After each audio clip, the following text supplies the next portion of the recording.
को राम राम। आखिर एचपीएससी ने अपनी गलती सुधार ही ली, जो कि बहुत पहले सुधार लेनी थी। ये काम 20 दिन पहला हो जाता तो भी कोई दिक्कत नहीं थी, करना था ये। लेकिन पता नहीं इनकी समझ में अधिकारी है कि बहुत लेट हुआ है बात। अब जो है ना, आज अनाउंसमेंट हो गई है 13/2019 और 1/2021 में जिसने भी पीजीटी पोस्ट के लिए अप्लाई किया था उन सबके वो फॉर्म माने जाएंगे। देख लेते हैं क्या है, और बाकी अपडेट इसकी बताता हूँ। इसमें क्या क्या नियम है, कौन कौन इसमें दायरेमा होंगे।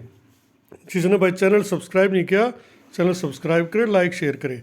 It is here by announced for the intimation of the candidate who had applied in response to the advertisement number 13/2019 and 1/2021 issued by Haryana staff selection commission for the post of PGT in Mewat cadre and Haryana cadre. भाई ये उन सभी के लिए एक सूचना है जिन्होंने एचपीएससी एचएसएससी पीजीटी की मेवात कैडर और हरियाणा कैडर की 13/2019 और 1/2021 पीजीटी की पोस्ट के लिए अप्लाई किया था in school education department Haryana, that they need not to apply again, कि उनको दोबारा अप्लाई नहीं करना है भाई।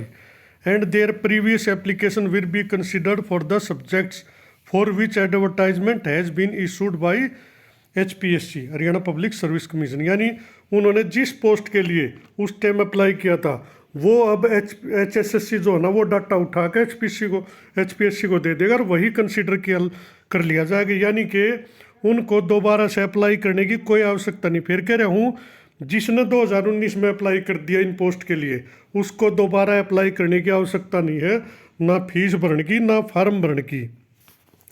इन case any of these candidate have applied again against advertisement number 32/2022, भाई जो अभी पिछले दिनों 25 तारीख को लास्ट डेट थी, advertisement number 32/2022 published on 20/11/2022 by HPSC followed by corrigendum dated 23/11, their fee will be refunded. यानी इसका मतलब क्या है भाई, जिसने 2019 में अप्लाई कर दिया और उसने बाई चांस ही फिर अप्लाई कर दिया तो उनकी जो है ना फीस वापस की जाएगी। उनके 2019 के फार्म ही मान्य जाएंगे, वही फीस मानी जाएगी। जो अब फीस आपने भरी ना वो वापस हो जाएगी।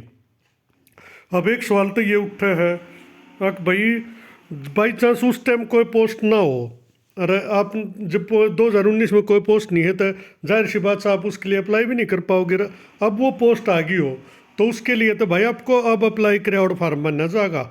उस टाइम का फार्म उस पोस्ट के लिए नहीं मानना जाएगा, क्योंकि आपने भरा ही नहीं उस पोस्ट के लिए थे। बाई चांस ऐसा हो सकता है भी कोई पोस्ट उस टाइम ना हो रहा भागी हो, तो उसके लिए तो आपने अभी का फार्म भरना था।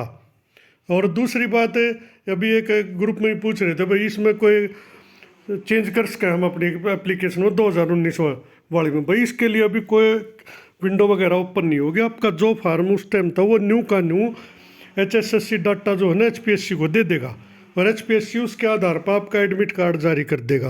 अगर आपने अब फार्म फिर भर दिया होगा तो आपकी फ़ीस आपके खाते में रिफंड कर देंगे। वो कौन को लिंक ऐसा जारी करेंगे, उसके बाद जो है ना आपसे आपकी डिटेल ले लेंगे और वो खाते में रिफंड उसको कर दिया जाएगा। तो कुल मिलाकर भाई बहुत अच्छी बात से है। बहुत सारे नए कैंडिडेट जिन्होंने अब अप्लाई किया है उनको, और जो 2019 में अप्लाई किया, देखो 2-3 कैटेगरी थी उस टाइम।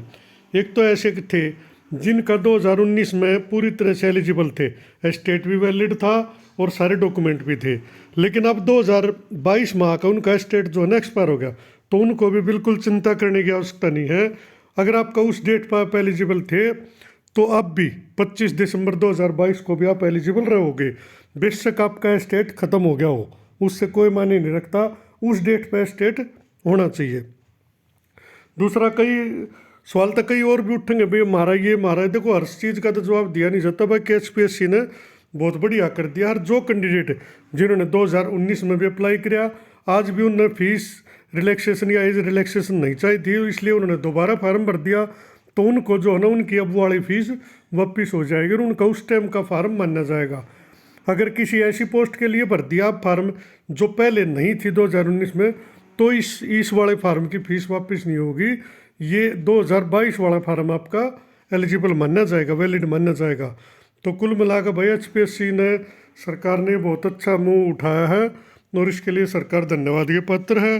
हालांकि लेट हो गए काफ़ी, बहुत दिन से कैंडिडेट इसी जग तक में जो ओवर एज हो गए थे खासकर, और जिनका स्टेट अब जो है ना एक्सपायर हो चुका है, वो जरूर चिंता कर रहे थे भी क्या करेंगे, क्योंकि जो आज के दिन भी वैलिड थे और जिनके पास सारी योग्यता थी उन्होंने तो दोबारा ही भर दिया, लेकिन जिनके एक्सपायर हो गया, जो ओवर एज हो गया, चिंता तो उनको थी। तो अब आपको फीस में भी रिलैक्सेशन मिल गई है और एज में भी रिलैक्सेशन मिल गई है। कुल मिलाकर बहुत अच्छी खबर है। आपने भी अच्छी लगी होता है भाई वीडियो ना आगे से आगे शेयर करिए ताकि सबको सूचना मिल सके। धन्यवाद।